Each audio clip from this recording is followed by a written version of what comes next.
ẹ kú dédé àkókò yìí ìròyìn yàjóyàjó lọ́wọ́ sétígbọ̀yìn láti iléeṣẹ́ Jígí Alárà ìkànnì 24 tó fìdí pagbá sílùú Ìbàdàn nípínlẹ̀ Ọ̀yọ́.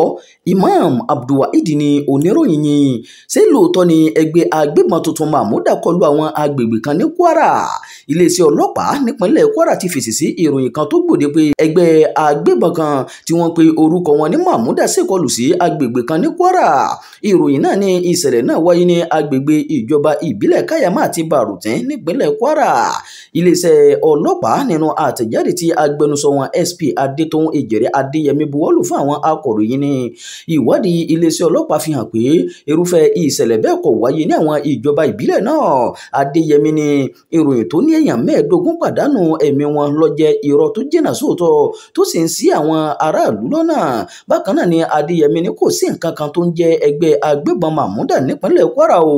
Àfin dá àwọn èèyàn nípínlẹ̀ Kwara lójú pé àwọn ọlọ́pàá wà ní gbogbo agbègbè wọn láti rí i pé wọ́n dáàbò bo ẹ̀mí àti dúkìá wọn.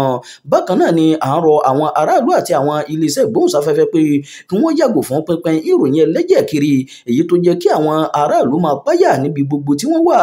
Gbogbo àwọn olórí ìlú, àwọn ẹ̀ṣọ́ aláàbò ìbílẹ̀ ni a ti kàn sí báyìí tí wọ́n sì jẹ́ kó yé wa pé ìṣẹ̀lẹ̀ náà kò wáyé rárá o.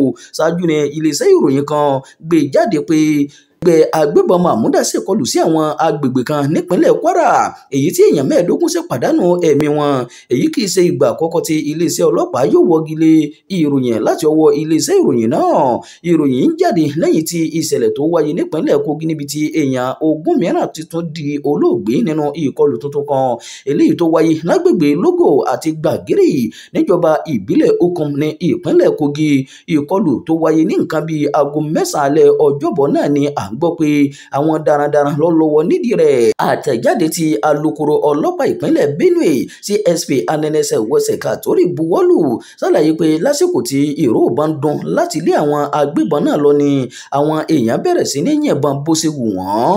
Ìròyìn yàjóyàjó fún ti àkókò yìí kò ní jù báyìí lọ.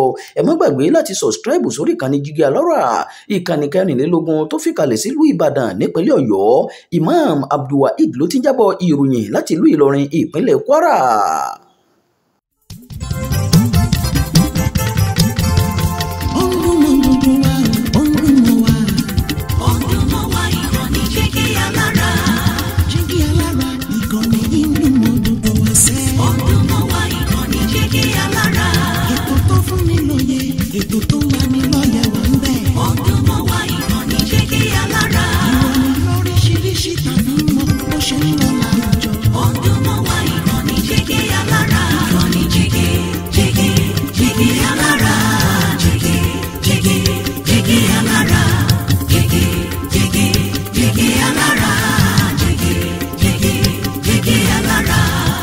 Ìkànnì Jígí Alárà 24 bàbá gbogbo.